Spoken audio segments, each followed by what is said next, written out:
Hello दोस्तों, कैसे हैं आप। आज के इस वीडियो में रेफ्रिजरेटर के बारे में हम बात कर रहे हैं। ये refrigerator Whirlpool 200 L3 star single door वाला है। इसकी खासियत ये है, लेंथ अच्छी है इसकी। दूसरा, नीचे वेजिटेबल के लिए भी दिया हुआ है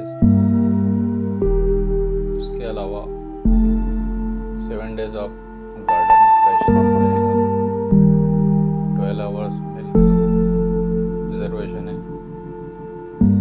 पावर कट की फैसिलिटी है। ऑटो